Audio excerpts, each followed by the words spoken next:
कति हुन्छ 70 to 100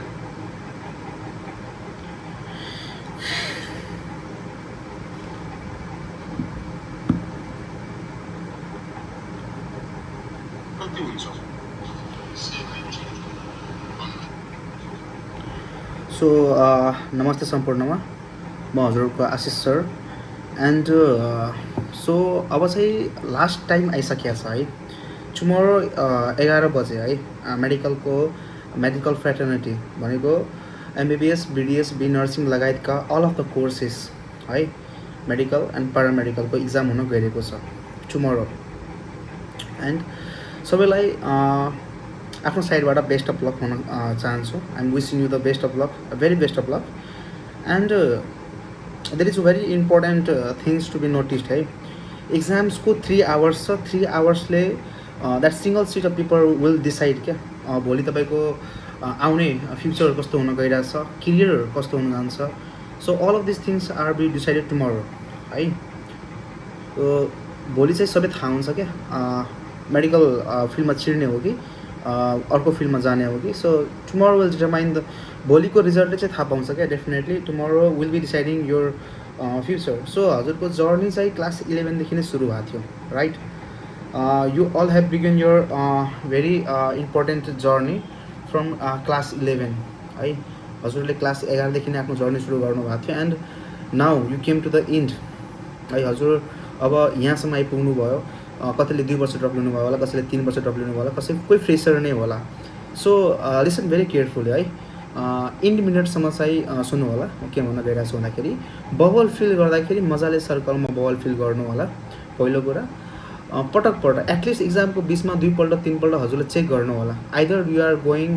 feeling your सेटको बबल एबिसी छ भने एबिसी मिस हुनसक्छ है एन्ड त्यसपछि पार्टिकुलरली तपाईँको क्वेसन्स छुट्न जान्छ है रिचेक गर्नु होला आएको क्वेसन्स पहिला गर्ने यदि कुनै क्वेसन्स टफ लागिरहेछ अथवा गाह्रो लागिरहेछ भने त्यसलाई पछिको लागि छोड्ने र 200 मा 200 एटेम्प गर्नुपर्छ भने पनि छैन ओके 170 180सम्म स्कोरसिप पाउनुहुन्छ 170 160 150 सम्म मजाले आफूलाई आएको जति चाहिँ पहिला एटेम्प्ट गर्ने है छुटेको बाँकी रहेको चाहिँ पछि गएर एटेम्प्ट गर्न हुन्छ है 3 आवर्स चाहिँ एकदम क्रिटिकल हुन्छ म्यानेज गर्न पर्यो है र यो वर्ष के छ प्याटर्न चेन्ज भएको छ भनेपछि क्वेसन्स अलिकति सजिलो हुन्छ है पहिलाको सीईको कम्पेरिजनमा पहिलाको रिपिटेटिभ इक्जाम हेर्ने हो भने बिफोर द एनालाइसिस अहिलेको टाइममा क्वेसन चाहिँ सजिलो हुन जान्छ so be focused and be very very serious about the questions है कहिलेकाहीँ के हुन्छ हेरेको क्वेसन्स बुझेको क्वेसन्स क्लासमा सुनेको क्वेसन्स टक्क आफूले सबकन्सियस माइन्डले के टिक लाउँदै जान्छ क्या हो सजिलो क्वेसन्स पहिला गर्ने इनअर्ग्यानिकको केमिस्ट्री गर्दाखेरि चाहिँ स्टार्टिङ गर्नु फिजिकल केमिस्ट्रीबाट एन्ड इनअर्ग्यानिकबाट है सजिलो हुन जान्छ तपाईँलाई फिजिकल एन्ड इनअर्ग्यानिक स्टार्ट गर्दाखेरि त्यहाँबाट स्टार्ट गर्ने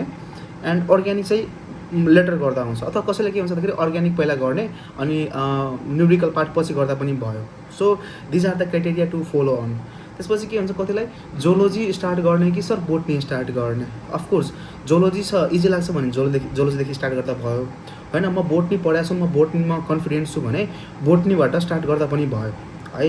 सो एकदम छिटै टाइम म्यानेज गर्ने हजुरहरूले अनि त्यसपछि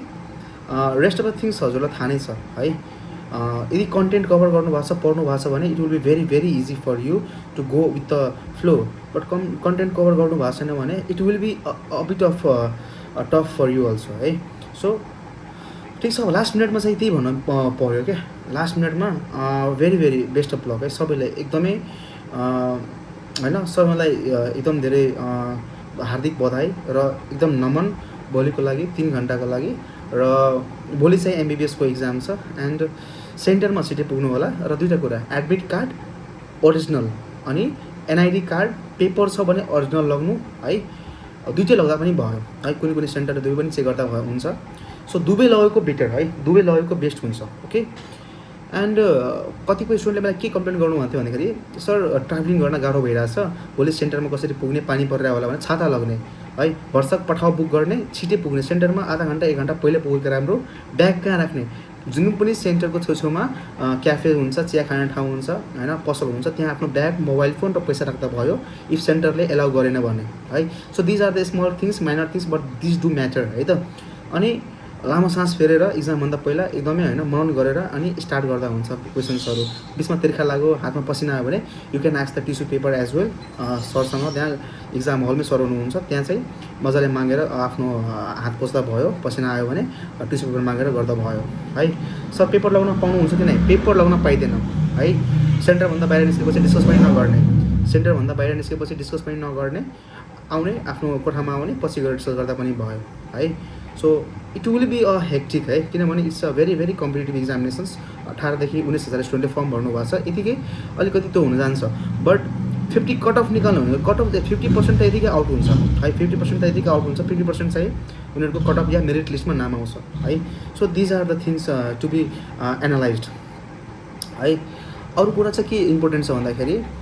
पेन, जेल पेन दिन्छ है। भित्र चाहिँ सरहरूले जेल पेन दिनुहुन्छ। जेल पेन ओपन गरेर एकपल्ट रफ पेपरमा अथवा क्वेसन पेपरमा कतै ब्याकपट्टि एकपल्ट दुईपल्ट मजाले कोरेर होइन, जबसम्म इङ्क मजाले आउँदैन तबसम्म कोर्ने यसलाई,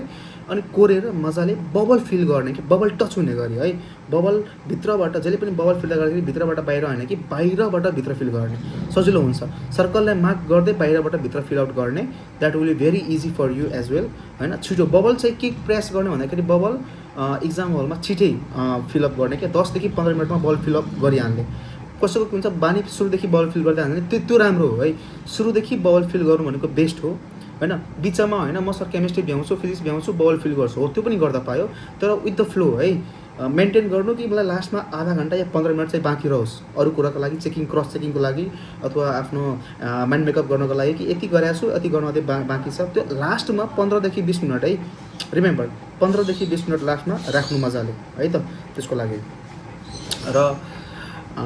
यति भन्दै सबैलाई बेस्ट अफ लक है त। इट्स अ लङ जर्नी, 2 वर्ष 3 वर्ष प्रि मेडिकलदेखि नै है तपाईँको जर्नी क्लास 10 पछि नै सुरु भएको थियो। ब्रिज कोर्स गर्दै प्लस टू कलेज छान्दै, प्लस टूमा मेडिकल इन्ट्रान्स कसरी तयारी गर्ने भने एप्रोच खोज्दै 1 वर्ष लस, 2 वर्ष लस, 3 वर्ष लस गर्दा गर्दै यहाँसम्म हजुरले पुग्नु भएको छ। नाउ लामो सास फेर्ने इक्जाममा, एन्ड बाई गड ग्रेस है सबैको चाहिँ राम्रो होस्, बाई गड ग्रेस सबैले ब्लेसिङ मार्क्स नै आओस् है त। So thank you so much, I am Ashish sir, and for any kind of the problem you can approach to me है त। मेरो आइडी भनेको मेडिको हेयर नै हो, and you can follow me there. So thank you so much, and have a great time है त सबैलाई, all of the medical aspirants. Thank you so much.